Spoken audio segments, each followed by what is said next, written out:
안녕하세요. 저는 이혼녀 꼬리표를 달기 전 과부가 되어버린 새댁입니다. 개차반 남편과 시댁에서 시집살이를 했고 참다 못해 이혼까지 요구를 한 게 아닌 요구를 당했던 제 이야기를 들려드리려고 글을 씁니다. 가진 것도 없는데 제 뒤를 지켜주는 부모가 없으면 그렇게 세상살이가 지옥 같다는 걸 느꼈어요. 그걸 어릴 때만 해도 몰랐습니다. 미혼과 기혼의 세상은 많이 다른 것 같아요. 미혼과 기혼의 차이에 큰 의미를 둔 적은 없는데 이혼을 하고 나서 제대로 알았습니다.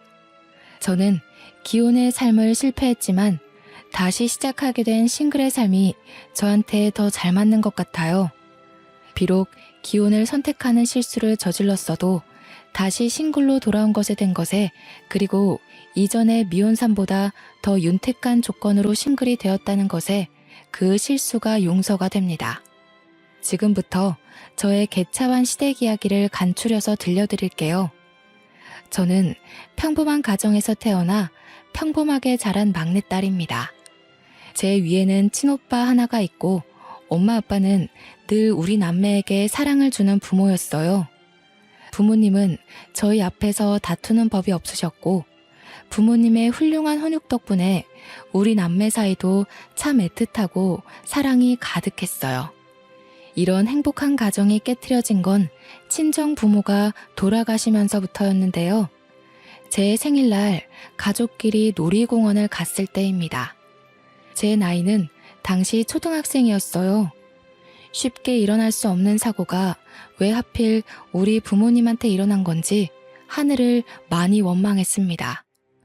한 놀이기구가 고장이 나서 멈추는 바람에 일어난 사고였고 119를 불러 사람들을 대피시키던 중 3쌍 정도의 부모님들이 우리뿐만 아니라 아이들 먼저 기구에서 내려주는 걸 돕고 있었어요.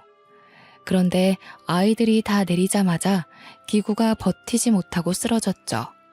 하늘에서는 기다렸다는 듯이 어른들을 뿌연 연기 속으로 전복시켰습니다. 그렇게 저는 부모님을 잃게 된 겁니다. 하늘에서 천사가 필요하면 착한 사람들을 일찍 데려간다던데, 그래서 우리 부모님이 하늘 일을 하러 가게 된 거라고 친오빠가 어린 저더러 그렇게 얘기해 준 적이 있었어요. 오빠도 힘들었을 텐데 어린 저를 위해 제 앞에서만큼은 눈물을 보인 적이 없었습니다. 적어도 제 기억으로는요.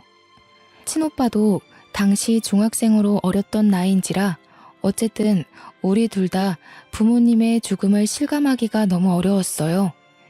친척들이 우리를 걷어줬는데 선심 좋은 친척들의 보살핌이 아니었다면 다시 일어서는 게 더 고역이었을지 모릅니다.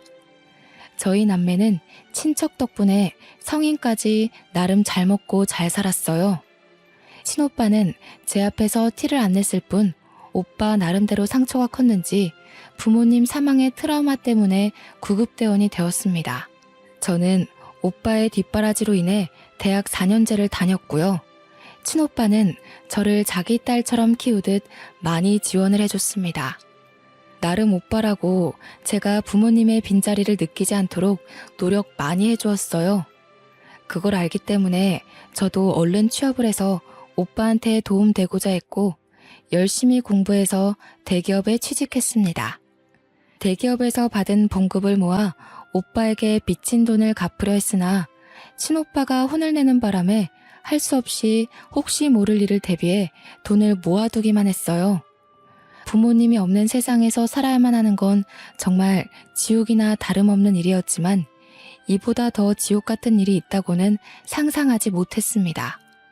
그게 바로 결혼이었어요. 다들 이렇게 사는 건지 결혼을 하면 당연히 감수해야 되는 건지 그건 모르겠습니다. 그냥 저한테는 결혼이 다신 가고 싶지 않은 길이라는 거예요. 왜 제게 또 시련이 닥치는 걸까? 행복하고자 한 결혼에서 왜 그런 불행이 찾아오는 걸까요? 지난 날을 돌이켜보면 너무 후회스럽지만 못 가본 길에 대해 흔들리는 건 어쩔 수 없는 사람의 본능이 아닌가 싶습니다. 그래도 지금 글을 쓰고 있는 이 시점에선 모든 걸 다 잘 회복 중에 있네요. 제가 남편을 만난 건 같은 사내에서였습니다. 남편은 저와 같은 기수로 입사하였고 저보다 2살이 많았어요. 남편은 제 가정사를 알고도 따뜻하게 위로를 해준 사람입니다.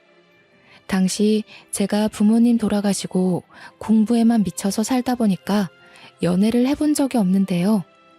대시하는 남자들이 있었다고 해도 관심이 없어서 다 쳐내기만 했어요. 그런데 어느 날 친오빠가 저한테 그런 말을 해주더라고요. 오빠는 네가 결혼해서 가정을 꾸릴 때까지 결혼할 생각 없어. 내가 널 혼자 두고 어떻게 다른 가정을 만들어. 그런 말을 듣고 당시에는 제가 오빠에게 가장 큰 담례를 할 수 있는 것이 결혼이라 생각했습니다. 그래서 마음 맞는 사람이 있으면 결혼을 하고 싶었고 그 뒤부터 자연스레 오는 기회들을 거부하지 않고 남자들의 태도를 지켜봤습니다. 단지 남편을 알기까지 마땅히 결혼을 하고 싶었던 남자가 없었을 뿐이라 결혼을 하지 않은 것도 있었나 봐요. 남편과 사적인 만남이 늘어갈수록 이 사람이다 싶더라고요. 남편이 제게 상냥하고 제 말이라면 다 들어줄 것처럼 모든 걸 다 해줬는데 그런 물질적인 선물보다 제가 남편에게 끌린 건 다른 부분에 있었습니다. 부모님 없는 고아 신세인 저처럼 남편 또한 가정사의 아픔이 있었다는 거예요. 시부모가 재혼 사이라는 겁니다. 재혼 과정에 대한 자세한 내막은 시부모가 말을 안 해줘서 남편도 잘 모른다고 하더군요. 자기 아빠의 재혼이면 무슨 사정인지 모를 수가 없는데 그땐 제가 너무 순진해서 남편을 고지곳대로 믿었습니다. 결혼을 했는데 시부모는 제가 부모 없는 것에 대해 별다른 거부감은 안 보였습니다. 물론 그렇다고 자기 아들의 짝으로 저를 환영을 하는 것도 아니었어요. 지금 생각해보면 제가 고아라서 마음에 안 들었지만 집을 해왔기 때문에 시부모가 아무 말 안 하지 않나 싶어요. 남편 쪽이 저보다 훨씬 잘 사는 형편인지라 친오빠 말로는 집이라도 해가야 무시 안 받는다고 하더라고요.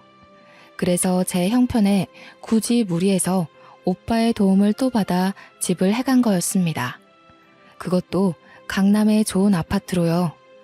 친오빠의 조언 덕분에 출발을 잘했다고 생각했는데 문제는 출발점이 아니었습니다. 결혼은 매 순간 고비일 수밖에 없다는 걸 살면서 느꼈어요. 남편은 좀 사는 형편 때문인지 생각보다 돈 쓰는 씀씀이가 해펐습니다. 남편이 저를 잘 위로해준 것처럼 남편 주변에는 사람이 늘 많아서 어딜 가나 남편이 자리를 참석해야 했고 계산을 해야 했습니다. 남편이 여유가 되니까 그런다는 건 알겠는데 연애 때는 안 그러던 사람이 갑자기 친구들을 엄청나게 만나길래 좀 놀랐어요. 솔직히 소비 습관 보는 게 좀 불편했습니다. 저랑 오빠는 어릴 때부터 아껴야만 했기 때문에 아끼느라 제대로 돈을 쓰지도 못한 사람들이거든요. 그런데 남편은 정반대라 심지어 한두 번이 아니라서 문제라는 겁니다. 자기야, 돈 너무 많이 쓰는 거 아니야? 이번 주만 벌써 5번째 약속이잖아. 이러다 급할 때 쓸 돈 없으면 어떡하려고. 뭘 그런 걸 걱정하고 그러냐? 사정 되니까 쓰는 거지. 너 챙겨줄 돈 없을까 봐 그래? 내가 얼마나 대단한 사람인지 모르는구나. 알지. 아니, 결혼하기 전에는 안 그랬던 것 같아서. 친구도 잘 안 만나고 친구 없다고 그랬잖아. 그래서 나는 정말 자기가 나 아니면 다른 인맥은 없는 줄 알았는데. 우리 자기 왜 이렇게 순진해? 그때는 주변 인맥 끊고 너한테만 신경 쓰느라 그랬지. 내가 우리 와이프 얻으려면 그 정도는 집중해야 될 거 아니야. 목표를 잃었으니까 그동안 소홀했던 사람들한테 미안했다고 쏘는 거야. 큰 인물이 되려면 대인관계가 다 자산이거든. 남편은 자기 원래 이런 사람이었다고 저한테 다 맞춰주느라 저한테만 소비를 했던 거라고 했습니다.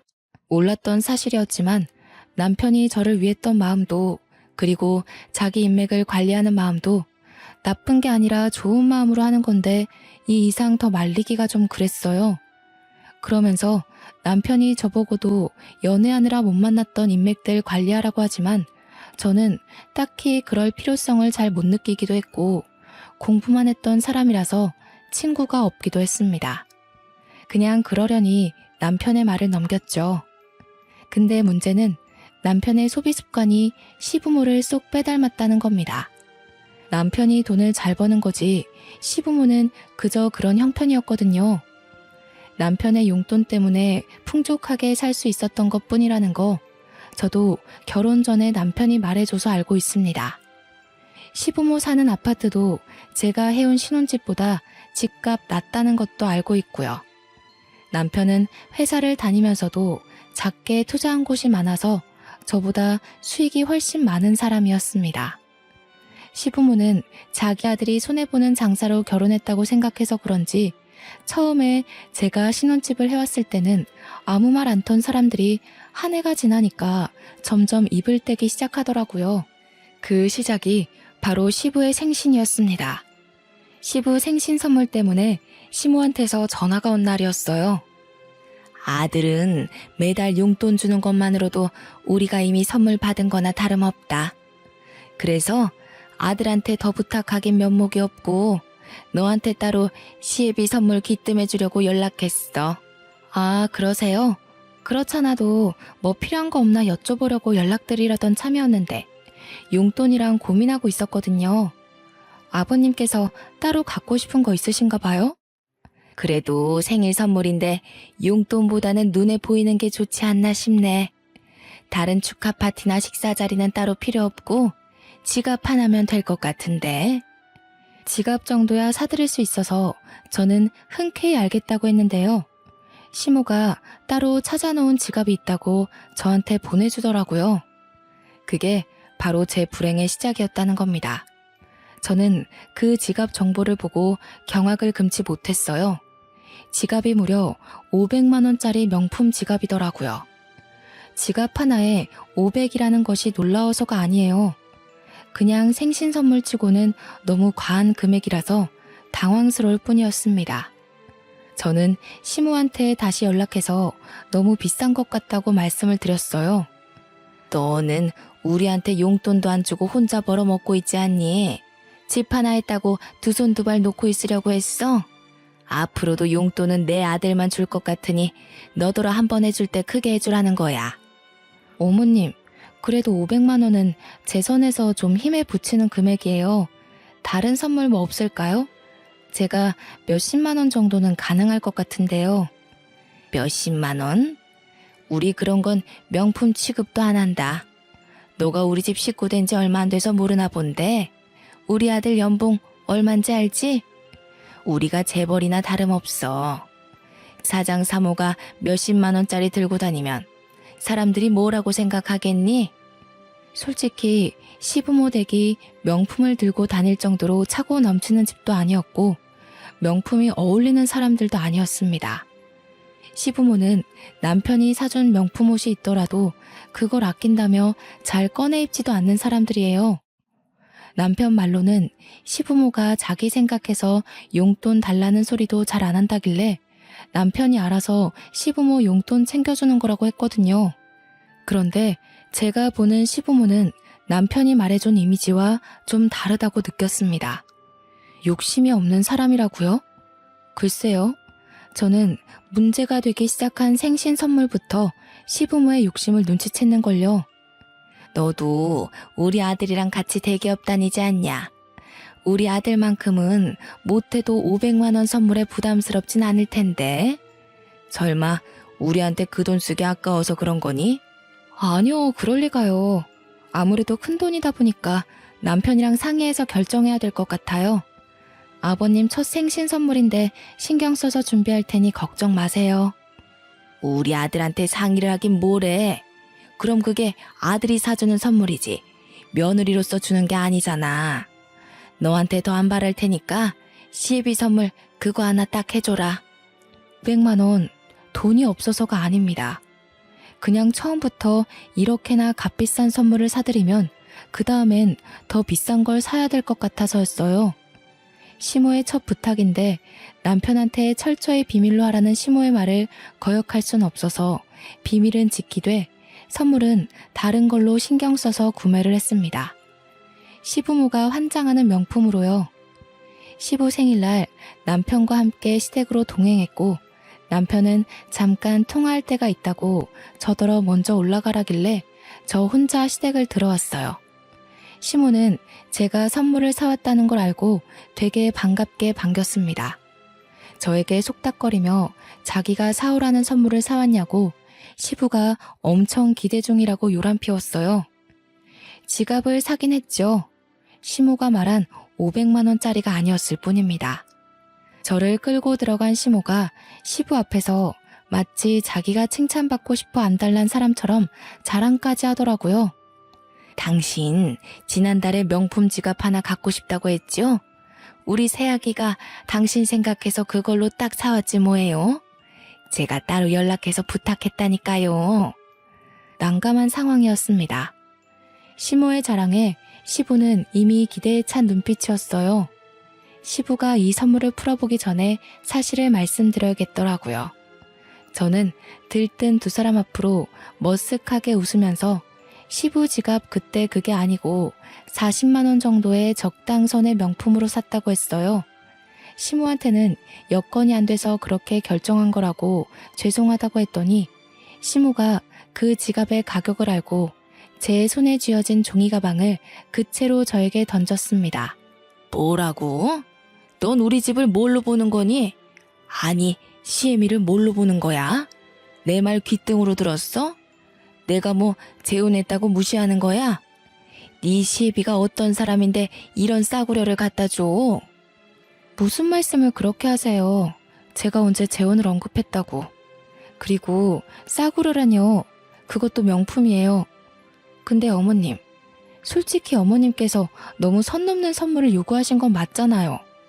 뭐야? 집 해올 때는 돈 많은 것처럼 유세란 유세는 다 부리더니 시댁에 선물 주는 게 그리 아깝든? 내가 쪽팔려서 어디 모임에서 말이나 할 수 있을지 모르겠다. 시부모는 일을 안 하고 아들 주는 용돈으로 탱자탱자 놀고 있는 사람들입니다. 솔직히 그때 그런 생각을 했어요. 아들 등골 빼먹고 사는 주제에 재벌인 척 한다고요. 참 웃음꼴이었죠. 하지만 제 속내가 그런 시부모의 성품을 가볍게 이겨낼 정도로 멘탈이 강한 사람은 아니었습니다. 너무 화가 나서 눈물까지 날 지경이었어요. 시 또한 기분 상해서 저를 보고 쯧쯧거리며 거들떠도 보지 않더군요. 때마침 남편이 들어왔고 남편은 거실에 멀뚱히 서 있는 저더러 왜 그렇게 서 있냐고 물었습니다. 제가 대답을 안 하고 있으니 바닥에 떨어진 지갑을 본 남편은 대충 상황을 파악한 것 같았어요. 아이, 엄마 아빠도 처음? 그래도 며느리가 신경 써서 사온 건데 좀 봤지. 아직 어리잖아. 첫 선물인데 부족할 수도 있는 거를 꼭 티를 냈네. 아들아, 우리 눈높이 알잖아. 우리가 어디 요즘에 돈 100만 원 안 하는 물건 들고 다녔어? 너희 아빠는 다음 주에 골프 동호회 사람들이랑 일본에 놀러 간다고 했단 말이다. 저런 싸구려를 들고 어디 어깨 펼 수 있겠니? 그렇긴 한데 이 사람이 잘 몰라서 그랬을 거야. 친오빠랑 둘이서 힘들게 살았다는 거 알잖아. 엄마 아빠가 이해해줘. 내가 잘 타일러서 다신 그런 일 없도록 할게. 남편이 시부모의 흥분을 잠재우긴 했지만 저한테는 어딘가 불편한 발언들이었습니다. 남편은 마치 저를 문제아로 보는 듯이 말을 했어요. 잘못은 시부모가 했는데 왜 시부모에게 제 행동을 이해시키는지 저야말로 이해가 안 되었습니다. 그 뒤에는 더 어이없어요. 남편은 저를 내버려 두고 시부모 기분을 풀어주려고 애교를 떨면서 자기가 선물 좋은 거 사왔다고 두 손 가득한 짐을 풀어놓더라고요. 시부모에게 옷 한 벌씩 해주는 거였습니다. 저건 저도 몰랐던 사실이에요.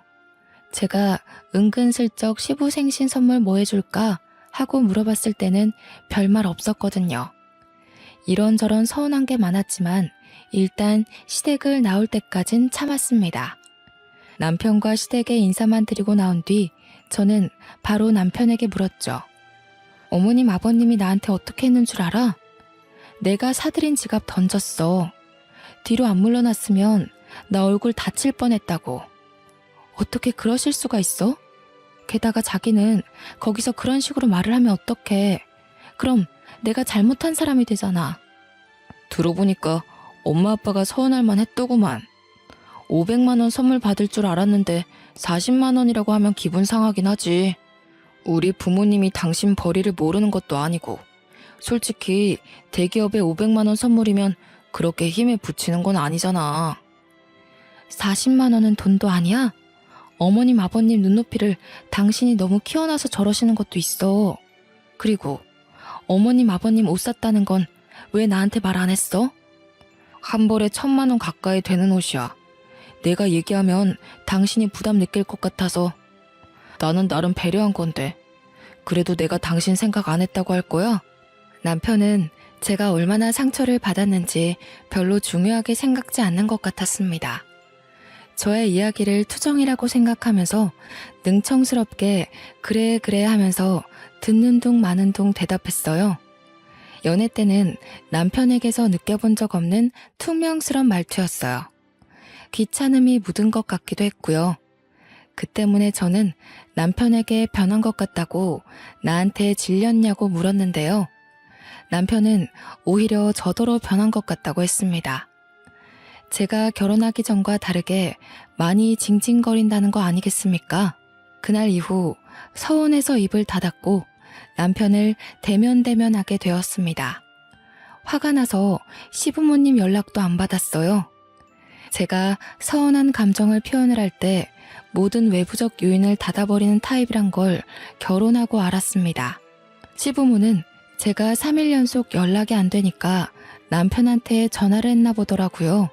남편이 회사에서 저와 마주치자마자 조용히 경고를 하더니 퇴근하고 집에 와서는 저희가 완전 싸우게 되었습니다.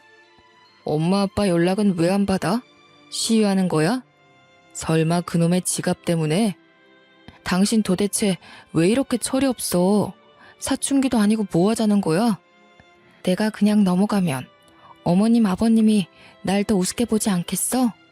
사과도 못 받았는데 기분 나쁜 티 정도는 낼 수 있는 거잖아. 네가 기분 나쁘긴 뭐가 나빠. 이참에 우리 부모님 취향도 알게 된 거니까 오히려 잘 된 거지. 실수한 며느리 가르치는 걸 우습게 본다고 생각하는 거냐? 아, 진짜 정 떨어진다. 남편은 어느 순간부터 제게 정 떨어진다는 말을 많이 했습니다. 그게 지갑 사건 이후로 생기기 시작하더니 갈수록 더 심해졌어요. 제가 뭐만 하면 변했네, 실망이네, 왜 몰랐을까? 이런 소리를 해댔어요. 그럴 때마다 저는 참지 않고 남편과 싸우길 반복했습니다. 한 번은 시모가 우리 집을 왔다가 싸우는 걸 목격하기도 했어요. 내가 부모로서 내 아들 짝을 똑바로 결정해줬어야 하는 건데 하여간 부모 없이 큰 것들은 다 이 모양이라니까. 여자가 억측스러운 게 얼마나 천박한 줄 모르는 거니? 됐어 엄마. 내가 알아서 길들일 테니까 오늘은 그냥 가봐야겠다. 미안해. 애써서 왔을 텐데 헛걸음하게 만들어서. 당신 무슨 말을 그렇게 해? 내가 당신 애완견이야? 길들이긴 뭘 길들여. 내가 뭘 잘못했다고. 당신이 먼저 우리 오빠 흉 봤잖아. 친오빠의 우직하고 끈기 있는 구급대원 직업을 욕보인 남편에게 따지고 있던 중이었습니다. 그 상황에서도 억울하게 제 편은 없었고 저는 이걸 친오빠한테 절대 말을 할 수 없었어요. 저는 철저히 혼자인 그곳에서 제게서 등 돌린 사람들과 매일같이 겨뤄야 했습니다. 어느 순간부터 남편은 제가 잠에 들 때 집에 들어왔고 같이 겸상한 지가 가물가물할 만큼 사이가 멀어지게 되었어요. 그렇게 화병을 안고 친오빠 생각만 하며 버티고 살던 중 제 분화구가 결국 폭발하게 되는 날이 찾아오게 되었는데요. 제 스트레스가 극에 달했을 때 친오빠가 결혼을 하게 됐거든요. 저는 진작에 친오빠 결혼을 위해서 따로 돈을 모으고 있었어요. 축의금으로 1,000만 원을 준비했었고 결혼식 전날 현금을 봉투에 따로 넣어서 내일 친오빠를 미리 만나서 주기로 약속을 했습니다. 그리고 오빠 결혼식 당일이 되었을 때 아침에 준비를 끝내고 가방을 챙겼는데 분명 가방에 넣어뒀던 축의금이 어디로 간 건지 사라지고 없지 뭡니까? 남편에게 물어봤지만 남편은 모른다고 답할 뿐 잘 좀 챙기지 그랬냐면서 또 한숨만 쉬었습니다. 당시 그때는 남편과 싸울 시간이 없었어요. 졸인 마음으로 집안 구석구석 뒤졌는데도 봉투가 안 보이더라고요. 찾다가 지쳐가고 있을 때 그만 출발해야 할 시간이 임박했고 결국 저는 빈손으로 친오빠 결혼을 축하하게 되었습니다. 친오빠에게 축의금 사정을 얘기하고 미안하다 했더니 오빠가 자기는 괜찮은데 그 돈 어떡하냐고 다시 한번 잘 찾아보라고 위로해 주더군요. 그래서 집에 가서 다시 찾아왔습니다. 며칠을 찾아도 없어서 결국 포기를 해버렸는데 한날 시부모 집 근처에 갔다가 경비원이랑 얘기 중인 시부를 발견했어요. 시부가 경비원에게 지난번 문제를 일으켰던 500만 원 명품 지갑을 들고 있더라고요. 경비원에게 자랑을 하고 있었습니다. 그런데 왜 그 순간 지난날 잃어버린 축의금이 떠올랐을까요? 저는 시부에게 다가가 시부한테 지갑 사셨네요 라고 슬쩍 물었는데 소스라치게 놀란 시부가 뜻밖의 성질을 부리는 거 아니겠습니까? 그리고는 불이 나게 도망치듯 집으로 들어가길래 저도 황급히 쫓아갔습니다. 밖에서 며느리 만났어. 하필 내가 경비한테 지갑 얘기하고 있다가 그걸 얘가 봤지 뭐야. 우리가 자기 돈 슬쩍 한 걸 눈치채면 어떡해? 에이, 어디 1,000만 원이 자기만 있나? 그리고 눈치채면 어때요? 우리한테 10원 한 장 쓰는 것도 아깝다고 하는 며느리니 이렇게라도 시부모로서 용돈을 받아야지. 현관문이 스무스하게 닫히고 있었는데 완전히 닫히기 전 뛰어들어갔던지라 제가 집안에서 듣고 있었다는 걸 시부모가 몰랐던 모양입니다. 제 돈의 행방을 알게 된 저는 시부모를 큰 소리로 부르면서 버럭 언성을 높였어요. 놀란 시부모가 낮아빠지려다 말았는데 이날이 바로 제 분화구가 폭발한 날입니다. 어떻게 그러실 수가 있어요? 저희 집에 몰래 들어와서 제 가방을 뒤지신 거예요? 도둑이세요? 당장 돈 돌려주세요. 안 주시면 경찰에 신고할 거예요. 뭐야? 인정머리 없는 것. 네가 하도 짠순이처럼 돈 아끼니까 우리가 알아서 좀 용돈 탔다. 그러게 네가 우리한테 신경 쓰는 티라도 냈으면 우리가 이렇게까지 했겠어? 죄송하다고 고개 숙이지는 못할 망정 내가 이걸로 도둑 소리까지 들어야 되겠니? 네, 완전 개도둑이죠. 그 돈이 어떤 돈인 줄 알아요? 어머님 아버님이 그렇게 흥청망청 쓸 돈이 아니란 말이에요. 애도 안 하는 짓을 다 늙어서 무슨 추태인 거예요? 살다 이런 사람들 처음 보네 진짜. 뭐? 너 뭐라 그랬어? 감히 시애미한테 도둑? 추태? 여보, 이 애가 정신이 나갔나 봐요. 우리를 우습게 보는 게 맞았다니까요. 야, 내 아들한테 말하면 너 바로 이혼이야. 네, 이혼할게요. 거지 같은 집안 제가 그냥 버리고 말지. 여기서 버티고 살아준 게 제가 아쉬워서 그런 줄 아세요? 저희 오빠가 저 때문에 그만 고생하길 바래서였어요. 그런데 오빠는 아마 제가 이렇게 사는 것에 더 속상할 것 같네요. 이 거지 같은 곳 당장 나가버릴 거니까 제 돈 주세요. 내 돈 달라고요. 목에 핏대를 세우면서 시부모를 잡아먹을 것처럼 악을 썼더니 시부모가 크게 당황하면서 그대로 남편한테 전화를 했습니다. 뒤늦게 남편이 찾아왔고 저는 그 자리에서 남편에게 풀스윙 싸다구를 맞았어요. 누굴 한두 번 손대본 솜씨가 아닌 건지 남편은 쓰러진 저를 멱살 잡고 세워서 흔들기 시작했는데요. 이혼? 네 입에서 그 소리가 먼저 나올 만큼 잘나지 않았을 텐데. 그래, 내가 널 진작에 벌었어야 하는 건데 실수했어. 네가 감히 내 부모님한테 도둑 소리를 해? 너 합의 이혼은 기대도 하지 마. 소송할 거야. 위자료나 준비해. 남편이 저를 패대기 치자 그때 시부가 500만 원 지갑에 내용물을 다 빼더니 저에게 던졌습니다. 우리가 잠시 눈이 멀었다. 이깟 것도 며느리라고. 옛다. 치사해서 안 받아. 이렇게 돈에 미친 여자는 내가 처음 본다. 얼른 썩 꺼져버려. 제가 사준 것도 아니고 훔친 돈으로 산 거면서 저더러 도로 가져가라는 시부의 말이 웃기더라고요. 저는 굴하지 않고 그 지갑을 들고서 다시 시부에게 던졌습니다.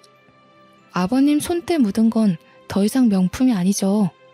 당신들도 돈이나 준비하세요. 진짜 돈에 미친 여자가 어떤 건지 보여드릴게요. 그래야 저도 그런 욕 먹는 게 덜 억울하지 않겠어요? 제대로 고소해 줄 테니까 기다려요. 내 전 재산을 털어서라도 당신들 쫄딱 망하게 할 거야. 그렇게 저는 집을 떠났고 여전히 친오빠한테 말하지 못했습니다. 그냥 혼자 모텔 잡아 지냈죠. 며칠간 변호사 사무실을 돌면서 소송할 방도를 알아보았습니다. 회사에서 남편을 마주치더라도 저희는 눈 한 번 마주치지 않았어요. 저희 사이를 아는 동료들은 저에게 한 번씩 싸웠냐고 묻기도 했는데 그때마다 저는 숨기지 않고 이혼할 거라고 말했습니다. 그 뒤로 동료들은 더 이상 저와 남편의 어색한 분위기를 질문하는 일은 없었는데요. 이혼을 앞두고 있다는 사실이 소문이 나서 남편 귀에까지 들어갔더라고요. 듣자 하니 남편은 이혼을 확실히 끝낼 때까지 이혼 사정을 숨기려고 했었나 봅니다. 저를 계속 비상구로 따라오라고 울음장을 놓았는데 그때마다 저는 남편을 쌩깠죠. 제게 무시당하는 게 화가 났는지 한 번은 남편이 직원들 눈을 피해서 억지로 저를 끌고 가려고 했던 적이 있었는데 제가 비명을 지르는 바람에 그마저도 실패했었습니다.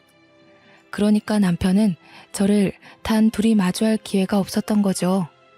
그 상황에서 저는 매일같이 변호사와 면담을 하면서 소송 준비를 철저히 했어요. 그러나 이게 무슨 날벼락인 건지, 아니 이걸 내게 돈벼락이라고 해야 되는 건지 모르겠는데 저는 어느 날 충격적인 소식을 듣게 되었습니다. 남편이 회사 비상구 계단에서 굴러떨어지는 바람에 사망했다는 거 아니겠습니까? 당황스럽고 놀라운 소식이라서 급히 장례식장을 찾았는데 영정사진이 남편인 걸 보고 그제야 실감을 했습니다. 네가 어디라고 여길 찾아와? 이게 다 너 때문이야. 네가 우리 집 며느리로만 안 들어왔어도 내가 우리 아들을 잃는 일은 없었어. 내 아들 살려내. 우리 아들 살려내라고 이 여우 같은 년아. 불과 2주 전 제 뺨을 친 남편이 죽었다는 게 놀라워서 시모가 저를 원망하는 것도 안 들렸습니다. 이게 무슨 허무한 죽음이란 말입니까? 법정까지 가서 개싸움을 벌이게 될 줄 알고 정말 철저히 준비 중이었는데 죽어버리다뇨. 이건 저와 변호사님이 준비 못했던 변수였습니다. 그때 멍 때리고 있는 제게 시부가 나타나 밀치면서 불결하니까 꺼지라고 욕을 했어요. 집안에 제가 들어와서 망했다고 하면서 울부짖었습니다. 그 정신없는 와중에 순간적으로 제 눈에 들어온 사람이 있었는데요. 직장 동료들 틈에 껴서 조용히 음식을 먹고 있는 젊은 여자였습니다. 그쪽 사람들은 남편 동료 직원이기도 하면서 저의 동료이기도 했기에 몇몇은 저랑 알고 있는 사이였어요. 제가 시부모의 원망을 받고 있을 때 정확히 저와 눈이 마주친 여자였는데 일순간 어딘가 모르게 쎄한 기분이 들더라고요. 그 젊은 여자의 눈빛과 표정이 남편의 죽음을 슬퍼한다고 보기엔 어려웠고 심지어 저를 업신여기는 듯한 분위기를 풍겼습니다. 왜 그런가 했더니 다 이유가 있었더라고요. 남편이 사망했고 저희는 이혼 처리가 안 된 상황이었기에 남편 재산이 제게 상속됨과 동시에 남편 사망보험금마저 제 앞으로 되어 있어서 그 보험금까지 모조리 제게 떨어졌지 뭡니까. 남편이랑 신혼 초일 때 서로 사랑하는 마음에 사망보험금 수익자로 서로의 이름을 써서 계약했거든요. 이 때문에 저는 수익자를 당장 신오빠 쪽으로 돌려놓는 대비를 하기도 했네요. 그런데 이 사실을 알게 된 시부모가 제게 소송을 하는 건 충분히 이해가 되는데 저를 찾아온 또 다른 사람이 있었어요. 바로 장례식에서 본 젊은 여자였죠. 장례식에서 저를 불쾌한 시선으로 쳐다보던 이유가 다 남편 재산 때문이었더군요. 뻔뻔하시네요.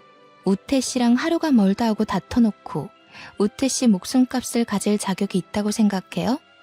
그 돈 원래 제 거예요. 우태 씨가 다 제 앞으로 돌리겠다고 했었거든요.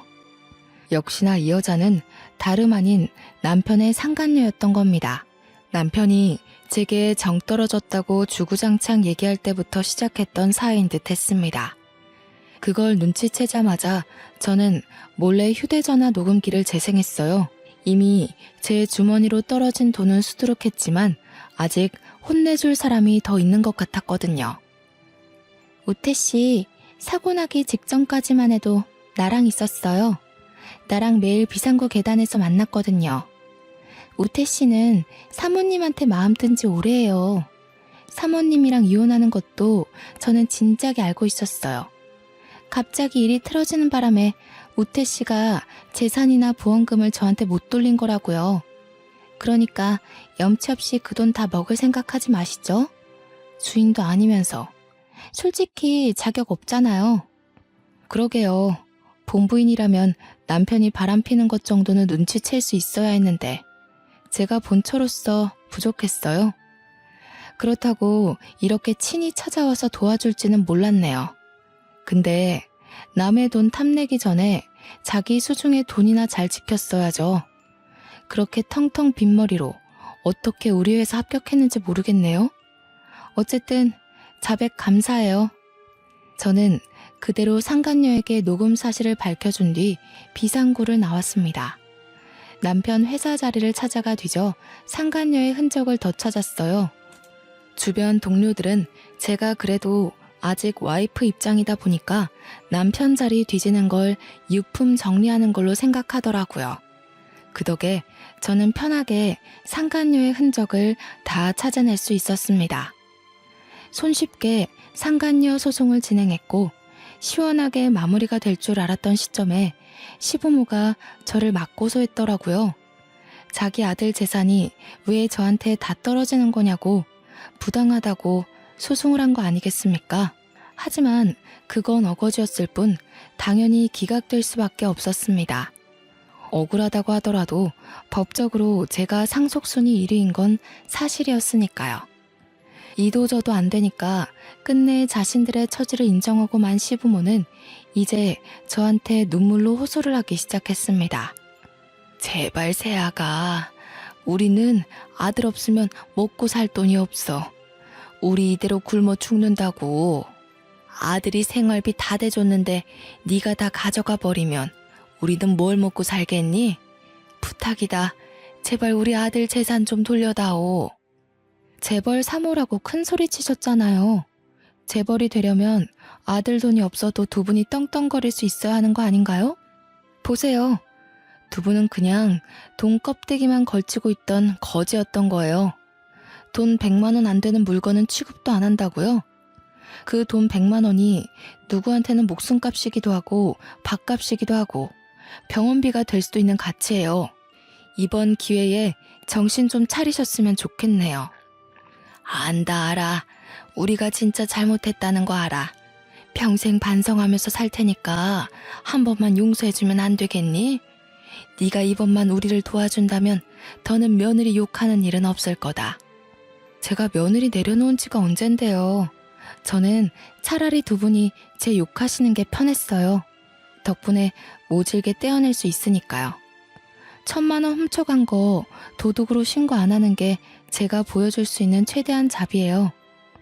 아드님 재산은 1,000만 원 훔친 이자로 받았다고 생각할게요. 두 분이랑 아드님이 제게 상처 준 이자까지 같이요. 그대로 시부모를 돌아서 나온 저는 이 모든 사실을 알리기 위해 어쩔 수 없이 친오빠를 찾아갔습니다. 새언니가 차려주는 밥을 먹으면서 아직 퇴근 못한 친오빠를 기다리고 있었어요. 그래서 저는 새언니한테 제 사정을 먼저 말했습니다.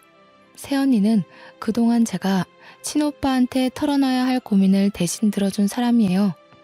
제게 친언니처럼 늘 다정하고 신경 써주던 고마운 언니거든요. 아가씨도 참. 그래도 그런 큰일이 있었으면 오빠한테 말했어야죠. 혼자서 얼마나 고생했을까. 왜 나한테 그런 것까진 말 안 했어요. 내가 오빠한테 말할까봐요? 언니가 말 안 할 건 알았지만 그냥 말 그대로 너무 큰일이었잖아요. 언니 임신했다는 거 아는데 제가 어떻게 그런 소리를 하겠어요. 그리고 제가 드릴 게 있는데요. 나중에 태어날 우리 조카 위해서 써주세요. 저는 새언니에게 5천만 원 용돈을 줬습니다. 새언니가 깜짝 놀라더니 안 받으려고 하는 걸 제가 고모가 될 건데 이렇게 꼭 해주고 싶다고 사정을 했어요. 새언니가 눈물을 보이면서 자기가 뭐 해준 것도 없는데 이렇게 큰 돈까지 받아서 미안하고 고맙다고 하시더라고요. 그리고 친오빠가 퇴근을 하고 왔을 때 새언니가 저 대신해서 차분한 음성으로 설명해 주었습니다. 친오빠는 새언니보다 더 몰랐던 저의 사정을 알고 살짝 언성을 올렸어요. 제가 걱정되었기 때문이었겠죠. 새언니의 다독거림과 저의 깊은 반성 때문에 오빠는 금세 놀랐던 마음을 가라앉히고 저를 안아줬습니다. 자기가 친오빠로서 물려준 게 잘못이라며 자기 탓을 했죠. 그리고 저는 새언니한테 5천만 원을 준 것처럼 친오빠에게 돈 얘기도 하였습니다. 친오빠 역시 새언니처럼 받기를 꺼려했지만 제가 혼자 이 돈 다 못 들고 있는다고 뭐든 자산을 남겨야 하지 않겠냐고 고집을 부리는 바람에 제 의견에 넘어가 줬어요. 남편 덕분에 순식간에 떼부자로 싱글이 된 저는 친오빠한테 빚졌던 마음을 갚는다고 오빠랑 새언니를 위해 더 큰 집을 계약했어요. 둘 다 운전을 할 줄 알기에 차도 한 대씩 사주었습니다. 결혼할 때 진작에 이러고 싶었는데 뒤늦게라도 베풀 수 있어 얼마나 다행이었는지 모릅니다. 지금 저는 친오빠 집에 얹혀 지내면서 새로 살 집을 알아보고 있어요. 친오빠랑 새언니가 집도 넓은데 그냥 같이 살자고 했으나 둘 사이를 방해하는 눈치가 없는 시누이가 되고 싶진 않았습니다. 그래서 근처에 집을 구하는 걸로 합의를 봤어요. 그리고 제가 전화번호를 바꾼 게 아니라서 가끔씩 전 시모한테 문자가 왔는데요. 시모가 시부의 불륜녀였더라고요. 지금 시부가 옛날 버릇 못 버리고 또 바람나서 자기를 버렸다는데 집에서 쫓겨나는 바람에 시모가 갈 데가 없다고 하지 뭡니까. 그리고 늙은 나이에 일할 데도 없고 능력도 없어서 단순 노동을 하는 것 같더라고요.